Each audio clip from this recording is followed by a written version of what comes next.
Around the year of 1920s, there was an event that was secretly recorded in paper and events that ended up occurring between man and beast.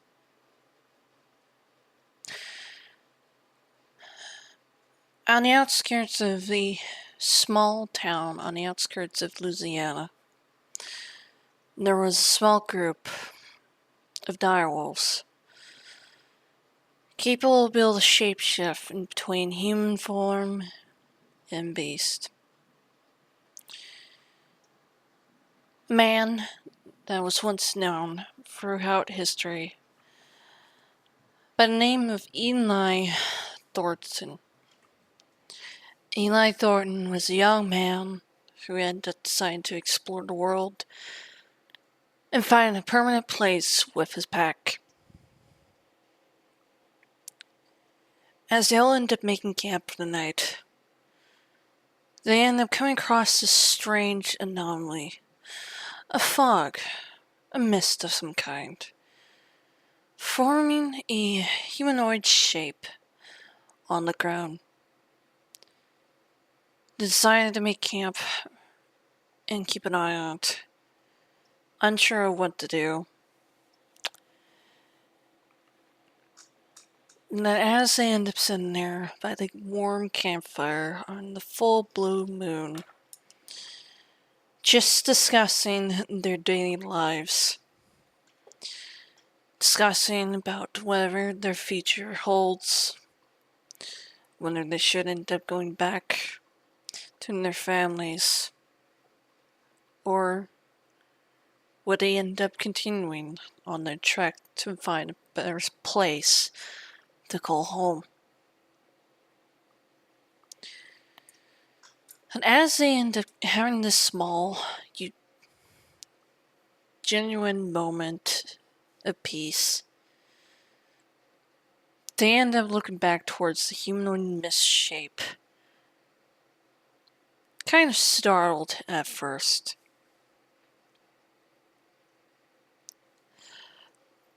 But as the leader of the pack, Eli Thornton, ended up deciding to approach it a bit more, as he ended up realizing that the mist-shaped human form slowly started to dissipate, revealing a young, white-haired woman, a woman of elven descent, palish tan skin with freckles across her face, unconscious, and her clothes is just nothing of the period that they live in.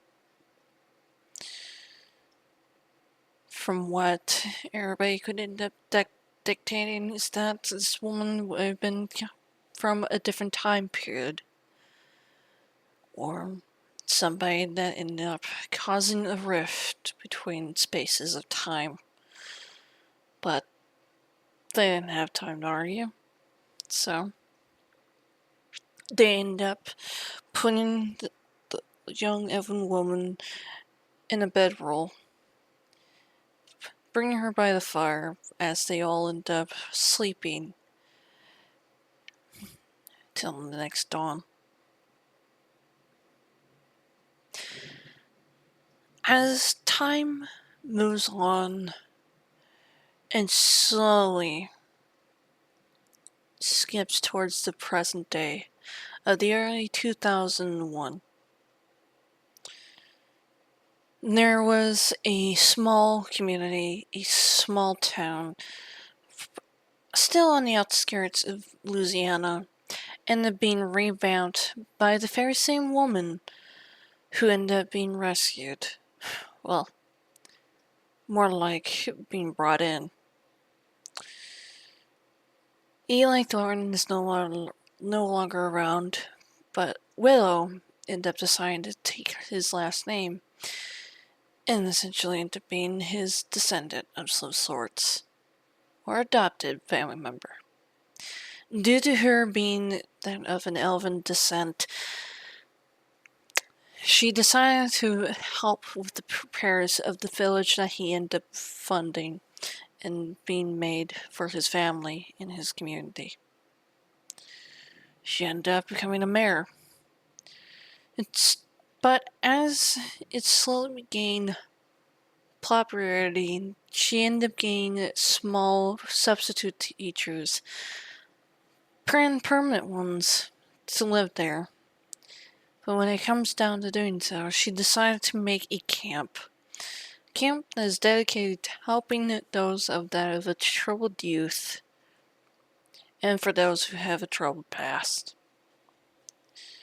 A dedication to rehabilitation and a way of being able to teach those new skills, or a possible way of being able to have peace of their own through their own trauma, and be able to make friends along the way.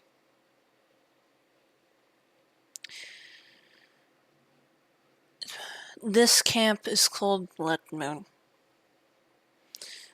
Blood Moon is a dedicated community camp for those who are willing to come over with their friends, families, or lovers even, to be able to have a sense of natural nature and fresh air near the bayou.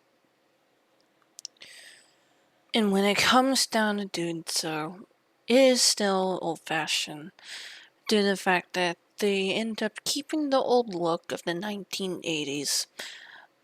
But when it comes down to the old-fashioned, there's a sense of mystery when it comes down to the inhabitants and the inhabitants of this small town.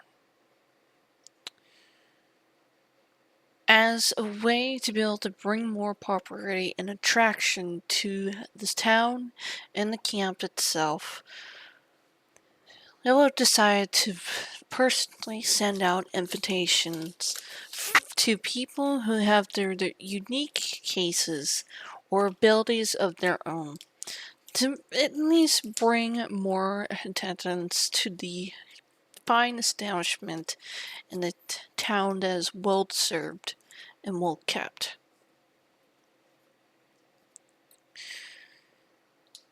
And when it comes down to the mystery behind it, the sense of an adventure, there's always evil lurking around the corner. And as it would always end up happening as it is, our 4 or 5 unlikely members would come together to this little town of Blood Moon. All of them would end up coming on their own fruition. Some would probably not be from the same time period as of now.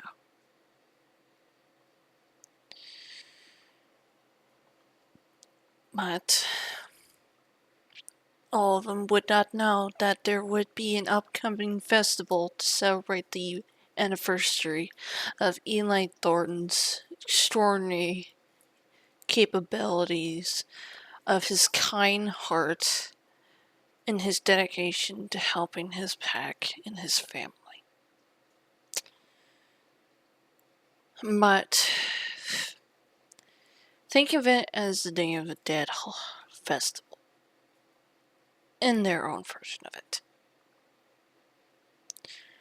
Well, our unlikely adventurers or strangers be able to get along and be able to find out more about the inhabitants of the town. Would they be able to figure out as to what's going on afterwards when it comes down to the mystery or potential bloodshed that might happen on the most important members?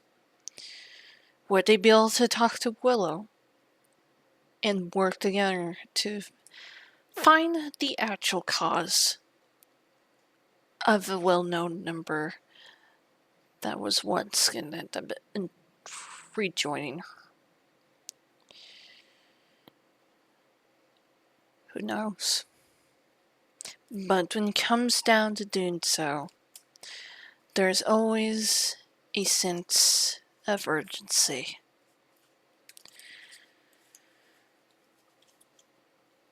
Now,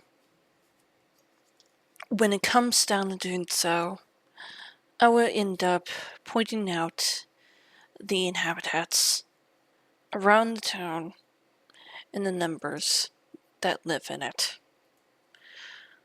I will end up starting down with Willow Charlotte. Originally, she was fighting an unknown anomaly, but it ended up bringing her right in the middle of the woods of Louisiana. Unknown what happened to her, but she ended up deciding to move on to learn new things. But as she ended up not being able to age, and her old friend Eli Thornton ended up passing away due to old age, she ended up figuring out in her own way that she is cursed with immortality. Having to live through the pain of seeing her old friends aging away before dying and moving on to the afterlife. Aaron Grafer is a substitute teacher that recently ended up moving into the town to help teach people basic survival skills and be able to teach them how to make proper survival kits. He is that of an olden ways due to his attire of leather and handmade boots.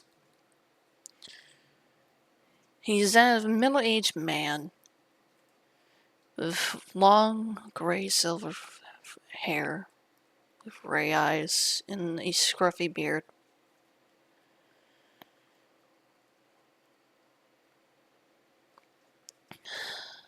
Vienna Gray. Vienna Gray is a druid who ended up deciding to move into town to help with medications and end up being in some sort a doctor.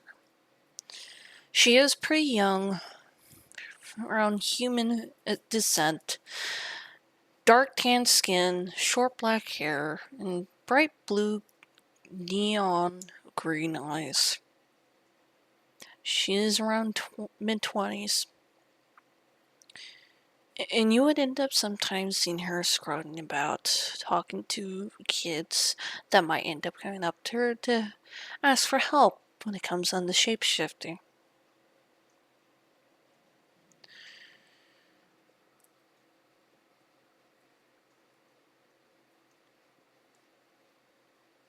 But the one important thing that is well kept is a odd stranger, which I would end up naming this person the stranger.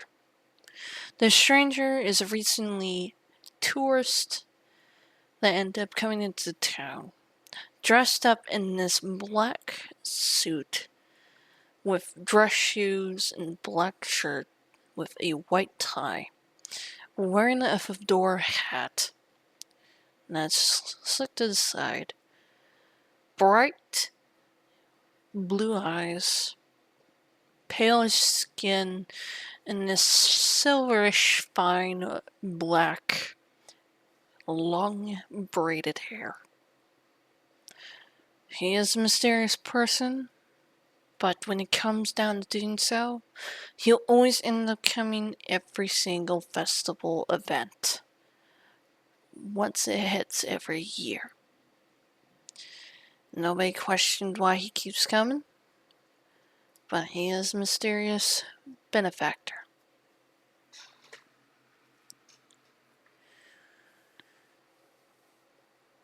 But those are the most important people that some of our adventurers here would end up coming across. But there are more. that they can get to know, and eventually probably build up good reputation amongst them.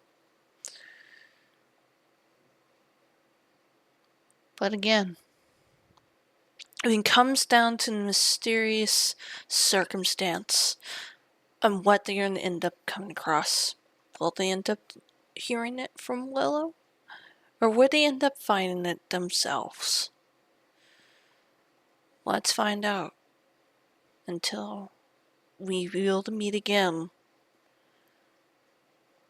But I'll see you during the full blood moon of Louisiana.